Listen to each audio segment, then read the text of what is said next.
film ini menurut gue memang asking too much gitu ya. Jadi kita diminta bersimpati kepada tokoh-tokoh yang nggak simpatik, baik Kevin, ya, Nara, Junet, itu tokoh-tokoh yang 3 tokoh utama yang semuanya nggak simpatik.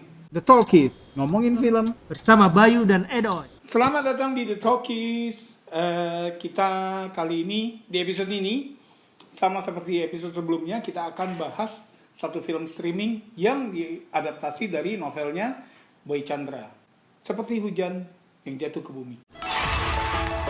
Nara. Dia Nara, cewek pertama yang membuatku mengenal apa itu jatuh cinta. Best friend forever?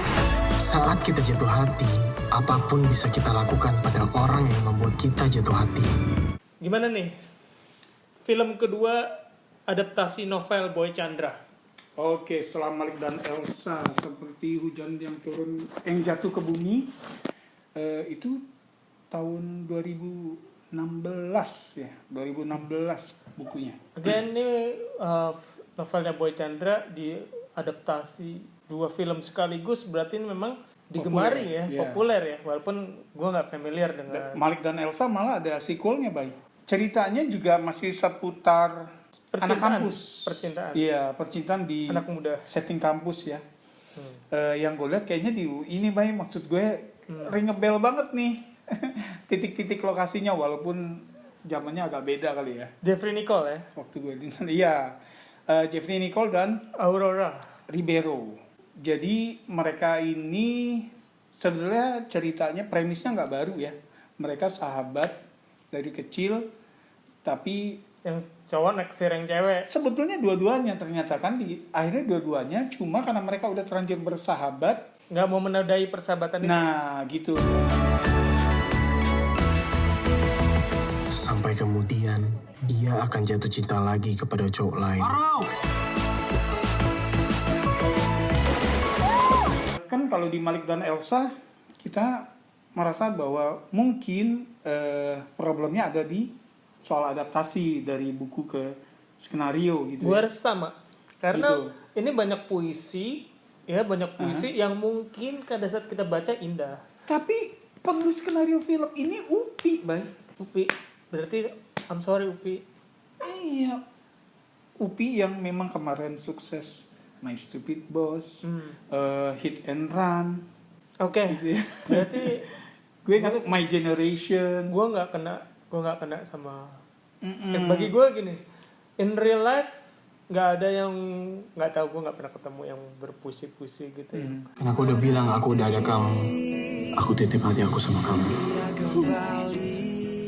Gue udah nggak mikirin dialognya. Baik, gue ketika nonton ini akhirnya kalau menurut gue agak sulit bersimpati sama tokoh Nara, karena di awal kita di-establish ya bahwa memang si Kevin yang jatuh cinta sama Nara tapi nggak mau merusak persahabatan. Tapi ketika mereka di kantin tuh yang habis makan dan kemudian akhirnya Kevin cerita tentang Tiara, ya, si Nara kan cemburu. Terus yang begitu dia keluar jalan, terus sempet yang si Nara tuh agak kesel, kok si Kevin dikasih kode tapi nggak nangkep gitu loh.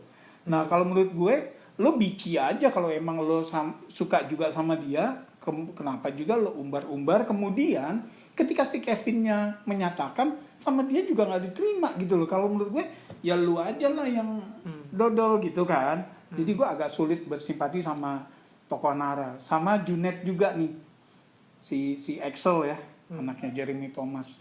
Gue juga yang brooding banget gitu ya, dari awal yang murung aja, gue agak capek tuh ngikutinnya tuh. Dia awalnya nggak simpatik, penonton nggak dibuat simpatik sama dia, atau nggak ada effort sama sekali untuk membuat tokoh ini simpatik sehingga dimaafkan sama penonton. Tapi mereka dibuat jadian, dan kalau menurut gue proses si Junet jatuh cinta ke Naranya nih aneh aja, ngelihat si Nara latihan nari kemudian yang wah gitu, dan si Naranya juga kayak kegatelan karena dari awal mereka kan udah saling sinis ya. Gitu yang gue diliatin, gue suka, terus dia curhat ke Kevin, oh come on gitu sih.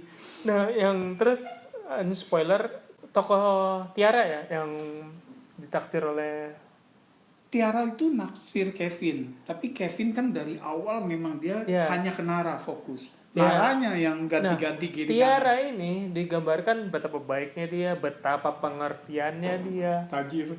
tajir. Oke, tajir gue nggak masalah deh. No, karena kan soal donasi ke kegiatan. Oh ya, punya koneksi ya yang bagus. Tokoh ini terus akhirnya disia-siakan di film ini. Sia-siakan. Jadi kayak dibuang. Oke, gue nggak cinta sama lo. Silahkan lo menderita dengan perasaan lo. Bagi gue, aduh ini tokoh udah baik sekali ini. Paling nggak lo kasih apa? Iya. Jadi film ini menurut gue memang asking too much gitu ya. Jadi kita diminta bersimpati kepada tokoh-tokoh yang nggak simpatik, baik Kevin, Maupun ya, Nara, Junet, itu tokoh-tokoh yang 3 tokoh utama yang semuanya nggak simpatik. Kalau menurut gue ya, kalau si Kevin tuh bukan karena dia nyebelin, tapi karena kayak on aja gitu kan. Iya. Si Nara super nyebelin. Heartless. Si Junet nih, Emang dibuat lu dia kenapa sih begitu jadi orang? dari awal udah tahu cewek gitu masih Iya, bukannya gitu minta sih. maaf atau apa gitu. Ngelawan. Gayanya maksudnya dia mau jadi yang the embodiment of cowok cool gitu. Bahwa cowok cool tuh harus begitu, nggak senyum, nggak gitu ya. Dingin gitu. Ya dodol sih gitu. Nah, tokoh sebaik Tiara malah disia-siakan. Jadi itulah yang tadi lo bilang kan, sebaik Tara disia-siakan sehingga ini memang asking too much. Terus tokoh yang lumayan lainnya adiknya Junet tuh. Gue lupa namanya tapi pemerannya Rebecca Cloper yang nanti main di Virgo and the Sparklings. Mereka tuh yang si adiknya Junet nih yang mendingan ya karena dia berusaha ada usaha nih untuk deketin ini ke sana, nyambung ke sini ke sana gitu ya. Gitu. Itu tapi mereka jadi side characters. Yang karakter utamanya justru orang-orang ini nih. Begitu sih. Ya bagi gue ya. Judulnya romantis seperti Judulnya romantis. Hujan yang Jatuh Nah ke bagi Bumi. gue nggak dapat dengan dialog yang puitis banget yang bagi gue di real life nggak ada. Kalau misalnya ada apa dengan cinta kan memang puisinya Khairil Anwar memang di pembacaan puisi nggak masalah. Oh, Gua no. cuman- Iya, selain jadi gini, ada apa dengan cinta itu yang pertama itu puisinya yang nulis Rako Prianto loh, puisi-puisinya Rangga ya, Rako Prianto yang Tapi memang yang kemarin kegiatan bikin- baca puisi iya, bukan. dan dia memang penulis puisi kan, si Rangga. Kemudian kalau yang ADC 2 itu Aan Mansur ya, yang gue ngefans berat sekarang. Nah ini puisinya indah, gue nggak bilang Iya, yang ada tapi tapi puisinya memang puisi bahasa indah lah maksud gue. memang puisi untuk yang adult gitu ya. Ya dan maksud gue agak banyak akhirnya jadi cringe banget di adegan-adegan banyak adegan bagi Iya. gue pribadi. Gitu. Nah, terus juga kalau gue mengingat film ini, kalau gue suka ya setting lingkungan rumahnya Kevin dan Nara gitu ya. Mereka berhadapan-hadapan. Tapi itu mengingatkan gue sama film Matt and Mo sih, ya, si Prilly sama Maxim yang rumahnya juga berhadapan-hadapan dan mereka juga friendzone juga gitu ya. Intinya gue sih nggak terlalu dapat. Padahal nih sutradaranya, selain penulisnya Upi, senior dong, sutradara itu Lasya Susatyo yang bikin Bulan BBB itu loh. Oh. Bukan bintang biasa. Lovely Luna dan sebagainya. Gitu. Maksudnya dia udah film pertamanya dia tuh awal 2000-an ya, 2004. Dan dia juga terlibat di ADC dulu. Gitu. Jadi maksudnya ini orang-orang yang tokoh-tokoh yang lumayan senior gitu. Tapi kok gak dapet nih gitu ya. Ya mudah-mudahan yang kalian yang nonton bisa ada yang lebih enjoy dari kami berdua. Karena memang Mungkin gak dapet karena kita bukan target audiensnya. betul. Tapi itu bukan excuse bahwa tokoh Nara yang begitu nyebelin kemudian kita diminta bersimpati. Nope. Dan again mungkin faktor bintangnya juga sekali baik. Maksudnya faktor pemain. Gue Jeffrey Nicole sebelumnya nggak keberatan. Gue Jeffrey Nicole juga di film ini kok kayaknya lemah banget gitu ya. Sementara dia kan menurut gue aktingnya oke. Di Dear Nathan oke dong gitu ya. Oh iya satu lagi nih kayaknya film gudang nih Bay. Kalau gue ngelihat ketika adegan di makam tuh ada ditulis wafat tahun 2017 gitu satu. Kedua Rebecca Cloper masih kecil banget. Oh, sekarang udah Iya, lumayan. gitu loh. Jadi kayaknya ini film tahun 2017 karena ini novelnya kan 2016. Gitu sih. Ya, gue berharap skenario Mbak Upi yang berikut-berikutnya gue bisa lebih enjoy. Berharap Sri lebih enjoy Asih. banget. Sri Asih soalnya. Gitu Sri Asih. Kita berharap banyak karena gue so far sih film-filmnya Upi banyak yang suka ya. Termasuk My Stupid Boss 1 dan 2 gitu ya. Oke. Skor? Yang skor buat gue Di bawah 4 lah buat gue.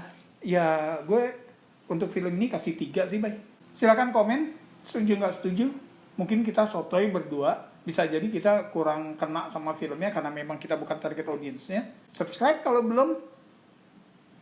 Ya, terima kasih udah mampir di The Talkies. Sampai ketemu di episode berikutnya. Salam.